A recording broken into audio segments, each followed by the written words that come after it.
Welcome to today's Explainer. We're diving straight into a super provocative documentary that basically argues the traditional path to success, the whole go to school, get good grades routine, is actually a highly orchestrated trap. We're going to break down exactly what this source material claims, how this entire system was built, and what the actual data says about it today. Let's get right into it. To kick things off, think about folks like Bill Gates, Mark Zuckerberg, Gautam Adani, or Richard Branson. What actually connects these titans of industry? I mean, sure, they're some of the wealthiest people on the planet, completely dominating the business world, and maybe even flying their own spacecraft, but there's another, way more critical common denominator hiding right under the surface of their massive success. You see, while this tiny fraction of a percent actively dropped out of the academic matrix, a staggering 99.6% of us proudly place ourselves right onto a predictable conveyor belt. We show up, we keep that 90% attendance, we hand in assignments on time, and we memorize textbooks, completely convinced that it's going to guarantee our future. The source material calls this the perfect path illusion. It's like we're all sold this specific chronological dream. Step 1, follow the rules and get a degree. Step 2, seamlessly slide into a good, stable job. And Step 3, buy a big house, get a fancy car, get married, and just live happily ever after. We blindly follow this blueprint, right? Because it's literally culturally ingrained in us as the absolute truth. But according to the documentary, the harsh reality is basically a giant hamster wheel. You spend, 15 years collecting degrees, only to face endless job rejections and societal mockery. And when you finally do land a job, the salary is often so low, you're forced right into crushing loan payments. Suddenly, you aren't living the dream. You're living in constant fear of layoffs, completely abandoning your true passions just to survive the next billing cycle. Now, here is where the concept gets really provocative.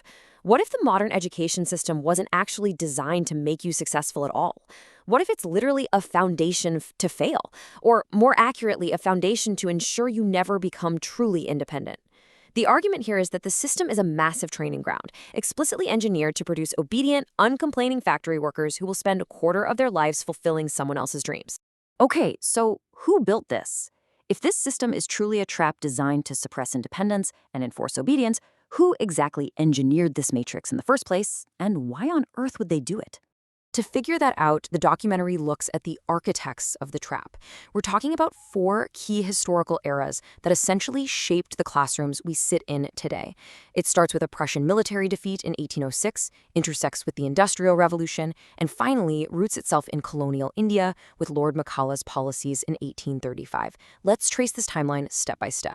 The whole thing starts in Prussia back in 1806. Despite having this supposedly superior army, Prussia suffered a completely devastating defeat to Napoleon.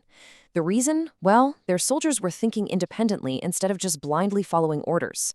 So, to make sure that never happened again, Prussian leaders created an 8-year compulsory schooling system. Its goal wasn't enlightenment at all. It was to kill independent thought and mass-produce obedient soldiers who'd follow superiors without asking a single question. Right around that exact same time, the Industrial Revolution was booming, and there was a massive shortage of factory labor. People were used to farming or running small trades. They definitely didn't want to work as laborers in a hot, dangerous factory. So corporate elites saw this Prussian model and thought, hey, let's adapt this globally.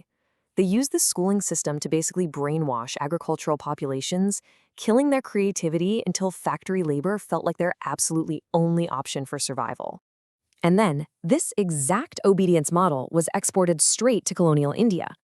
In 1835, the British had a huge problem. They were a tiny minority trying to govern a massive, highly diverse population. Enter Lord Thomas Babington Macaulay and the English Education Act. The documentary argues this act was a direct implementation of that Prussian obedience model, just completely disguised as a benevolent gift of English education to the Indian masses. Macaulay's stated goal was actually pretty explicit. He wanted to create a compliant class of clerks and sepoys, people who were Indian in blood and color, but completely aligned with British tastes, opinions, and intellect. This system successfully brainwashed the population to the point where serving British superiors was viewed as just an absolute, unquestionable duty. Fast forward over 76 years post-independence, and the source argues we are still suffering from this massive colonial hangover. Today, we get so excited to enroll our kids into prestigious, expensive schools, fundamentally confusing a societal status symbol with the actual guarantee of a bright future. We're unknowingly feeding them right back into the exact same obedience training machine designed to produce compliant workers, not innovative leaders. And wow, the modern data on this is incredibly alarming. According to the International Labor Organization, a staggering 65% of the youth in India are jobless. Just pause and think about that number for a second. These are people who followed all the rules, memorized all the textbooks, got the degrees, only to find that the promised reward at the end of the conveyor belt simply doesn't exist. Building on that harsh reality, the source points out that 42% of Indian graduates under the age of 25 are currently unemployed. The system that was built to provide reliable factory workers during the industrial era is just fundamentally broken in today's modern global economy.